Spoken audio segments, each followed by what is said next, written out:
so official right now. What? Like a whistle, huh? Official like a whistle, huh? Whistle like a whistle. I like your Clark Kent. You kind of like switch into Superman real quick. Like, low-key.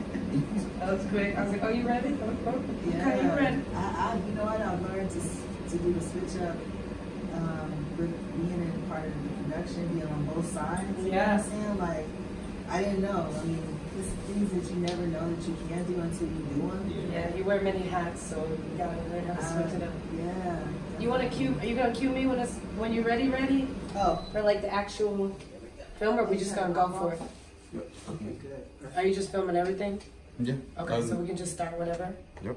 And we looking at her like this. I'm good. Yeah. All right. Everything's good. I'm ready to roll. We're gonna look at each other, but do we glance over at you in the cameras too? At that okay, one? so you know, Okay. Which one? the black. This is this main camera. Okay. Okay. You like how we look like this? Yes. Do we look comfortable? Yes. Relax. Shake your arms out. You know. Oh, the shook on that was by Hey. I know Everything's you- rolling, Everything's so y'all- good, too. That's You part of know, grip. you gotta Oh, that's go. part of grip. Thank That's all part of Thank grip. you. No, she said she shook too, but I'm like, that's all in grip. It is. Grip is gonna explore all I like types of African varieties. black The soap photo shoot and was shea like, butter. Always feels like I have that shine. I had to go back to the classics. You know what? If it ain't broke, don't fix it. Man, when I Cause used shea to be in butter the industry and I was like with the makeup and then like Mhm. whatever cleansers were supposed to remove, my skin turned into complete trash until I went back to African black soap so and it's shea clogging butter. you up with Oh my taking God. off and putting on. Now This I look at looks people, I'm like, amazing. you want to put makeup on me? I'm like, how much are you gonna pay me for that? And they're like, well, just get rid of the shine. I'm like, okay, I can deal with that. Yeah. But no, like you got to. I would be in fashion shows. They're like, you gonna wear makeup? No, you gonna pay me to put makeup on? That's gonna tear my skin up. Yeah, that makeup it's harsh. I feel bad. One of the things me and the kids is is working on is vegan makeup though. Like, Really? Because I You have a have a lot of lot? food allergies. We haven't, like we just like looking up some ideas. One of my sons is an artist, so we're looking up like what products could use, what would actually stick. Mhm. We've just been kind of researching it, but it's That's part really of what cool. we want. That's hot. Yeah, there's so much. It's all gonna come Yeah, out. it is. All It's right, time. you guys ready? I'm ready. You ready? You ready? Yes. Yes. Okay. What's up, y'all? Welcome back to the Modest Jones Show. And today we're on the set of Grip. And I'm here with two amazing individuals. I don't even know what titles to give you guys for them because they wear so many hats that I'm just going to allow them to introduce themselves to you. I'll start with you, Ray. Hi. So first of all, I just want to thank you, Modest, for coming and being a part of Grip Production. My name is Ray Silver. I am the creator of Grip, so I do all the writing of the episodes. I also play two characters one character who has this transformation, but by the time the season starts up, it's Trey Moore. So I play the character Trey Moore. Trey Moore, you guys. Now, you better remember that name because I have a feeling you're not going to be able to forget it pretty soon. Okay, and how about you, Fine King? Well, my name is Nathan Scott, and thanks to Ray, I'm gonna be playing Detective Lewis, kind of her antagonist in the film. So it's a guy you need to watch out for. Okay, so is it fair to say that you two are our main characters, the two people we should be looking out for? Absolutely. So Trey and Detective Lewis kind of have this cat and mouse relationship where he's like hunting me and I'm trying to avoid him because of course Trey doesn't want to go to prison, and so it all centers around his sister who ends up being murdered at the beginning. So Oh wow. yeah, so that's how it starts. Hold on. So you're saying this series, the pilot, is gonna start off with a murder, like right off the bat? Off the top, it gets right into it. And I must say, you look a bit familiar to me, so I feel like maybe I've seen you on a couple different projects, but I would like to ask, how do you feel playing a role like this? Have you played a role like this in the past? Well, I had a role in the past, but it was in pre-production, so we really kind of not finished it because this character is totally opposite of who I am, and that's why I took on the part to show my range. And I appreciate Ray for bringing me onto the project for that. So far as you like look over the work, and a lot of this is going to be Ray's writing, if not all of it, are you like looking at Ray like, whoa, this mind is like pretty diabolical? Or Yeah, I kind of like the way her mind going. So Great, you guys. It seems like you guys have met your match. That's a good thing. Okay. yeah, it's gonna take like the characters and actual audience that's watching it into a whole nother place, and your mind, how people can be evil or nice, and but you never know which side. Kind of like a Gemini, you know, two sides, which I am a Gemini. So So you see, guys, so there's more to this one than we thought. See, we thought we already could judge a book by its cover, but no, he likes playing this role, it seems like. Yeah. And honestly, I really feel like that's what Grip allows us to do, is really explore the inner person and discover aspects about our own personality that would not have come out unless being put into this type of environment, you know. And I feel like Grip is a real honest story, even though everything is fictional, okay?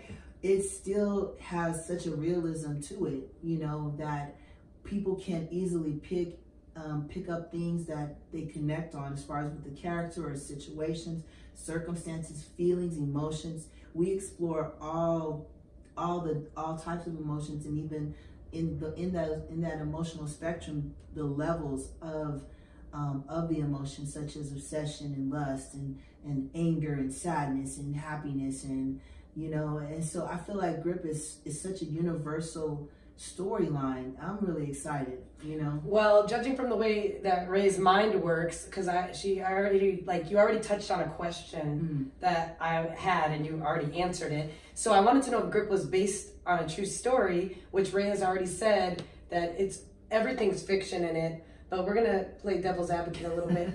So what pushed you to start writing this? Like, what triggered this moment where you're like, this character? Where did this character come from? So that is a really great question. I think I used to be a Uber driver, and I was in one of the rides that I took really late at night involved a young woman who was coming out of a strip club, and she wasn't, you know, one of the dancers or anything. She was an average person or whatever. And so it was so late, and when she fell asleep in the back of the car, you know, I played devil's advocate and was like, wow, you know, this woman put herself in such a vulnerable position. You know what I'm saying? I could have been anybody. And when I asked myself, when I said I could have been anybody, that sort of like started the wheels turning. And as I was taking her home, which was about a 45 minute drive, so it was a minute because of the distance from where she lived to where I picked her up. I kept that idea, I could have been anybody. I started playing with it, and when I dropped her off, you know, that's when I woke her up. She woke up, she said, "Oh, thank you," and then she went home. And I was like, you know what? Uber drivers know where people live. Right. Uber drivers know where people work. When you get in a ride, when you get in someone's personal vehicle, you know, even though it's under the scope of rideshare, it's still that person's personal vehicle. There's no company tracking other than the map and stuff like that. But who's to say I had to leave? Right.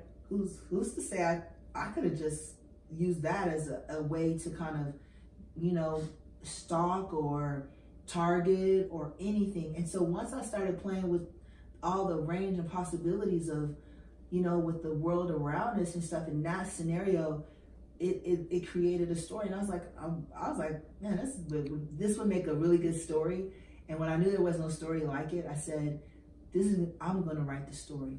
And that's kind of how Grip was born, from just a random situation of me, and then asking, simply saying and making that one statement, I could have been anybody. Wow, that is truly amazing, and you guys get to hear it here first. I don't even know what to say, because when an idea is born, you guys on the Modest Jones Show know how excited I get when an idea is born. And your mind is the mind of an artist.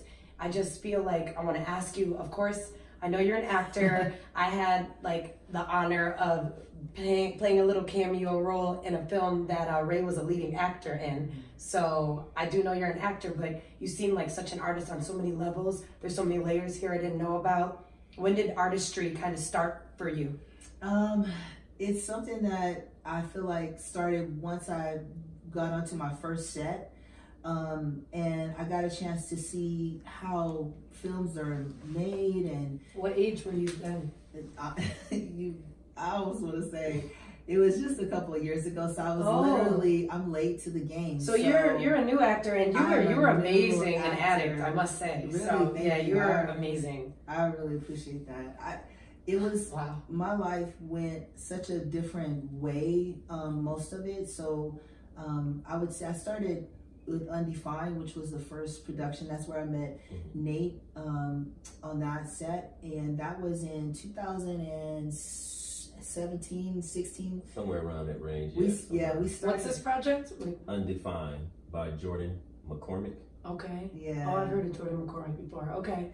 Yeah, so I got a chance to even just kind of like see if I could even do acting, and so I really loved it. And then when I started looking at scripts and stuff like that, and then when I would read a script and I would watch TV, I was able to break down even the script and even sort of the production of that particular episode. And I started looking at ways it could be better and things that I'm like, okay, I could point out where actors were maybe a little bit superficial and stuff, and I don't know, and I think after Addict, I wanted to do a short film, and I've written so many things. Like I wrote poems, I wrote little short stories, and I started on. That's where it starts, guys. Yeah, so I did do a lot of writing, but no story that really stuck with me that had a hold on me. And truly, Grip by title and by nature has a complete hold on me. Like, I'm so engrossed and so, I don't want to say obsessed, but that truly feels like that. Well, I have to about the interrupt you story. for a minute and switch around my next question, because Grip has a grip on many people in this city right now. Grip right now is being shot in Las Vegas, Nevada, in case you viewers aren't aware, but there's quite a buzz building around Grip, and I've heard it from a lot of different avenues and just different types of people and groups and genres that have nothing to do with one another. So that's a good sign. So how does that make you feel? I guess like I know, like your face tells it all. I'm geeking out. I mean, I didn't expect any type of reception. I just wanted to do something that was real and honest and genuine, and then I let the people decide whether or not they like it.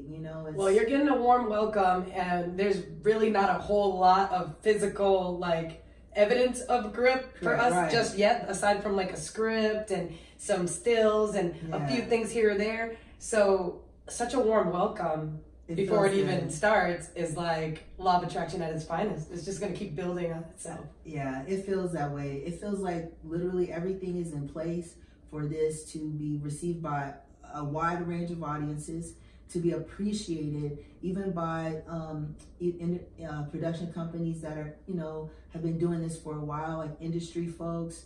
I really honestly believe that even the city, once it really kind of trusts that this is legitimate, is going to get behind it. And we have to prove ourselves. Absolutely. And I totally respect that, because a lot of things happen and then they fall by the wayside. So I totally understand that Grip has to prove itself. And but what's awesome is that individuals like Nate, and the other cast members and production staff, they've kind of owned it. They've owned a piece of this production and this story, all in of themselves. Like, it's very organic. So, and that's what I wanted. I want a very organic type of production. I wanted people to feel like they could own this and they could take